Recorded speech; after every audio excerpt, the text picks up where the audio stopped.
Hey there guys, my name is Epidemics and this video is going to be an introduction to my Dark Souls series.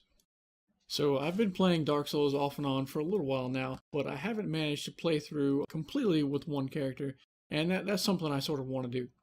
Also, I've been wanting to try my hand at producing some of my own content for YouTube, and I think this playthrough will give me the opportunity to do just that. Now, this really isn't going to be a blind playthrough, as I have seen other people play through the game, but there's plenty of the game that I haven't gone through myself, and that fact combined with my relatively low skill level, I think it might make for a couple interesting videos at least. Now, that being said, a couple other things I want to point out is I don't think I'm going to be getting everything there is in the game. I really want to just get what I need and kick this game's ass, hopefully, because it has certainly kicked mine plenty of times. So, prepare yourselves for some hopefully well-edited death montages, because it is definitely going to take some. There's going to be no shortage of deaths. In fact, I already know there's going to be some, because I've shot the first couple videos already, and there's already a couple doozies in there. But I'm definitely going to have fun with it and try my damnedest to not suck so much, and hopefully you guys will find it at least mildly entertaining. That's my goal here. Mildly entertaining, and we're good. So we're going to start out in Sin's Fortress. I've already rang the first two bells.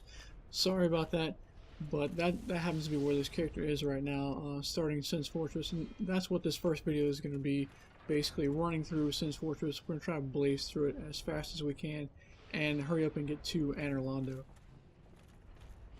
This part right here, I hate walking across there, but she got a backstab. We're going to drink up and hit this chest up.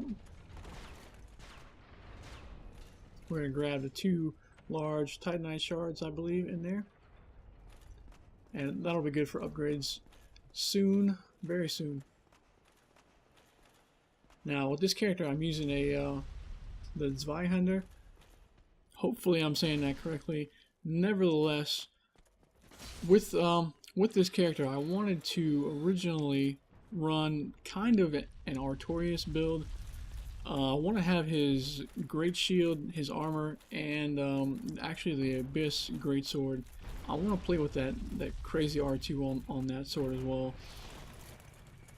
I think it's gonna get me killed a lot, but the hell with it. We're gonna try it anyway. So we're going to pop over here to this chest and grab the Ring of Steel Protection, which may or may not come in handy later. I haven't quite decided. For now, I need to keep Havel's Ring on. Otherwise, I'm going to be incredibly slow doing a fat roll.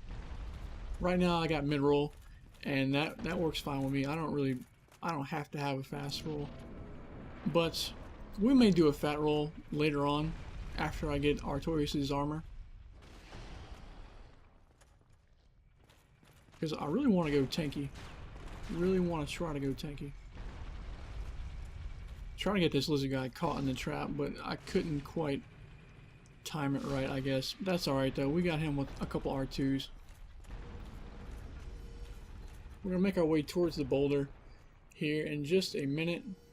Towards the boulder hallway, I should say.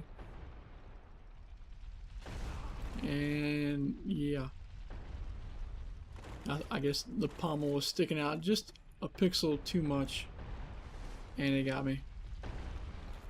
But that's alright. We're going to run down, chase it down, and head towards the Covetous Gold Serpent Ring and the Lightning Spear. I think I'm going to use the Covetous Gold Serpent Ring to do a little farming. I'm sure that'll come in handy. The Lightning Spear, not so much, but while I'm down here now, I've got nothing else better to do than to wait for that boulder trap to fill up. I think we're going to show the Lloyd's Talisman trick here and get rid of the Lightning Spear from that mimic there. I think I need a couple more boulders for this trap to fill up before I can go through.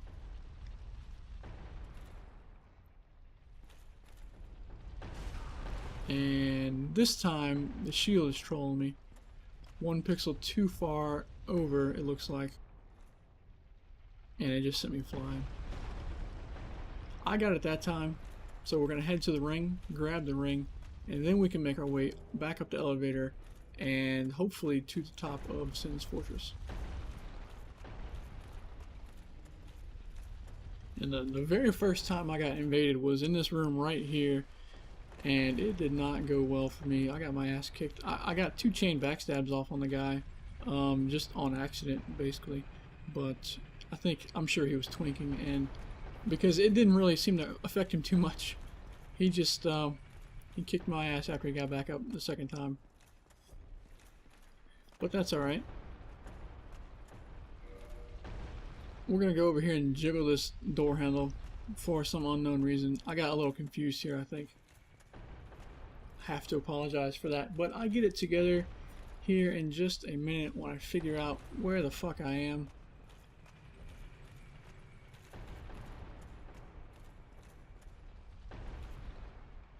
And I see the boulder coming down now, so I'm trying to see where it goes because I haven't been paying attention. And then I can run up here.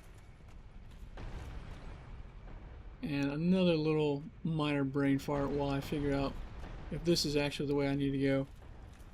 I feel like I need to do a loop around this thing and then push this for no reason. I think after that I feel like it's time to go on with the level. So we're gonna step on this trap here. Let these little arrows hit the wall.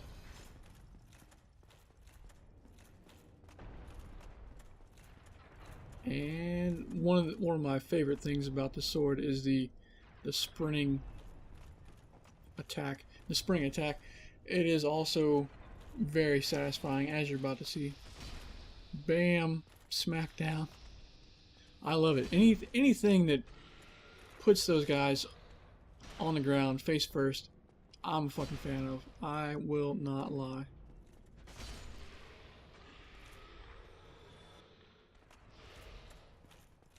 Now, one thing that I thought was very interesting up here was I did not do anything about that lizard man.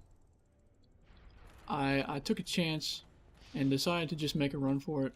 And I don't know if the pendulums saved my ass, or I just got really lucky, or maybe everyone else just wastes time killing her because she didn't touch me at all. So I'm okay with that. Make our way over here, grab this soul I believe over here, and we're gonna hit the bonfire because it's Dark Souls, man.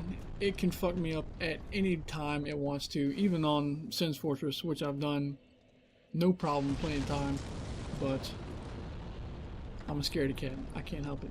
And I think we're gonna even kindle in case I have trouble with Iron Golem, which has been known to happen before. Knocking me off, at least. I don't think he's ever really flat out killed me via damage, but he has knocked me off plenty of times. Not that kindling would really help that at all, but you know, just in case, you never know.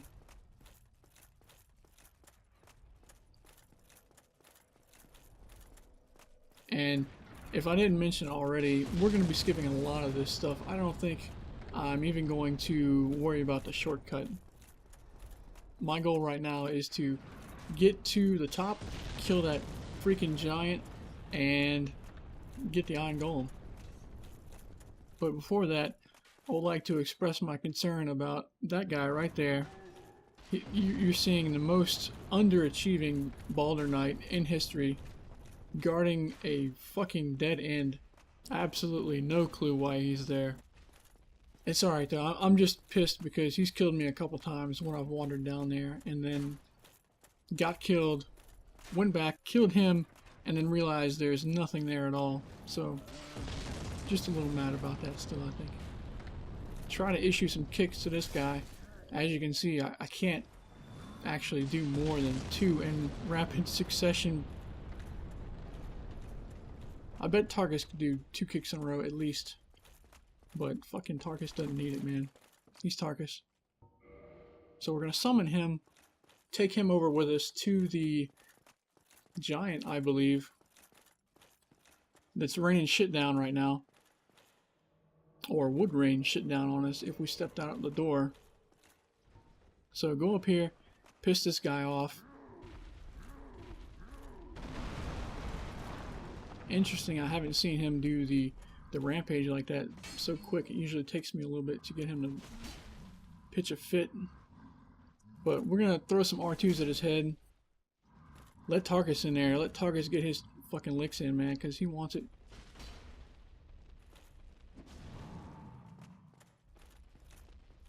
I tried to get in another one before Tarkus could finish him, but I think he cleaned him up before I could.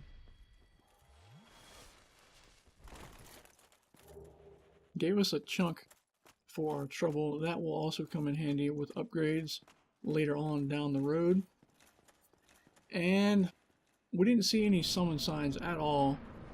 I'm like 37, I think, at this point. I don't really know if that's a high level for Sin's Fortress or not. I don't think I did as much leveling up on this guy as I normally do, to be honest.